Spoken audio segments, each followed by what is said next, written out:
Bonjour, je suis ravie de vous retrouver. Je suis Sylvie Gendreau, la fondatrice des Cahiers de l'Imaginaire et la cofondatrice de la nouvelle école de créativité.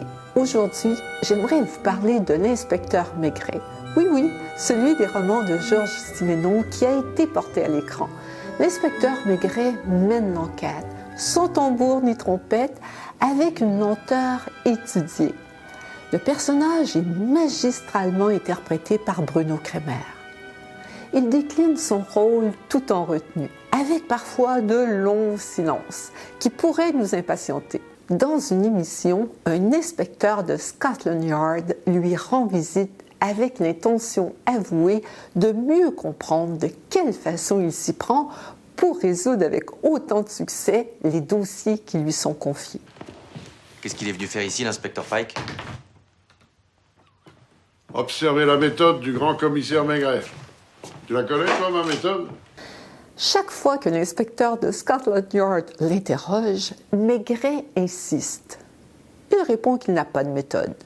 Il n'a pas de formule secrète. Mais au fil des émissions, le spectateur comprend, petit à petit, l'approche singulière de Maigret. Cette façon d'aborder une enquête qui a le don d'agacer ses confrères.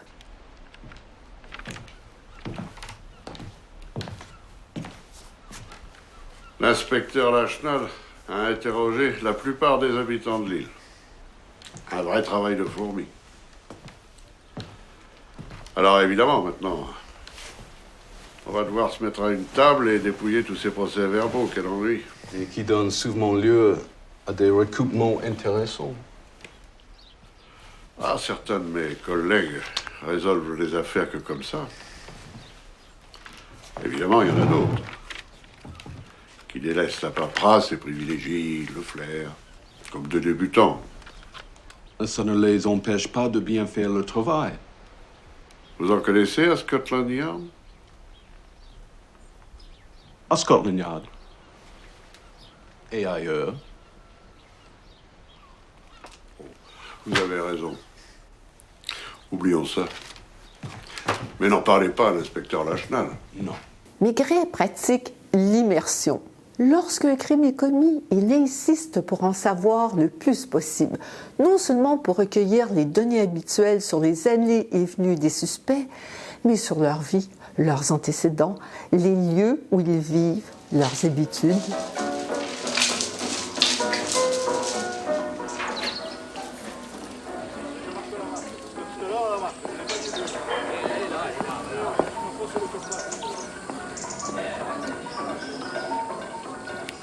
Il reconstitue ainsi un puzzle, parfois complexe et déroutant, et de ce fouillis surgit peu à peu un fil rouge.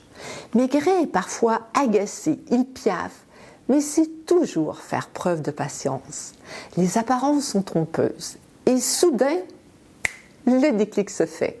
Il en est de même de soi. Trop souvent, nous nourrissons envers nous-mêmes des a priori qui nous mènent vers de fausses pistes. Nous sommes impatients de savoir. Nous voulons des résultats tout de suite.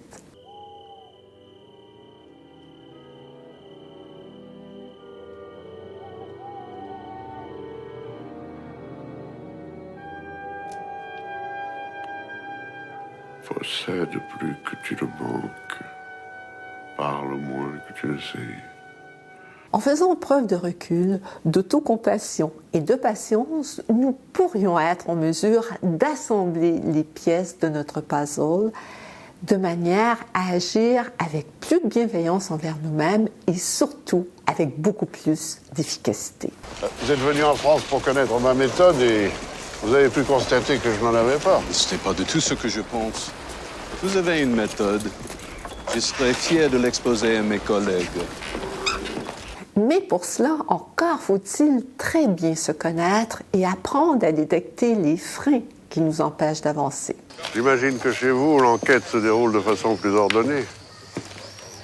J'ai eu un instructeur à l'académie de police, un policier très renommé, qui m'a appris que les désordres nuisent profondément à la recherche de la vérité. Il dit que le flair est une lacune qui relève d'une incapacité à appréhender une affaire d'un point de vue strictement objectif.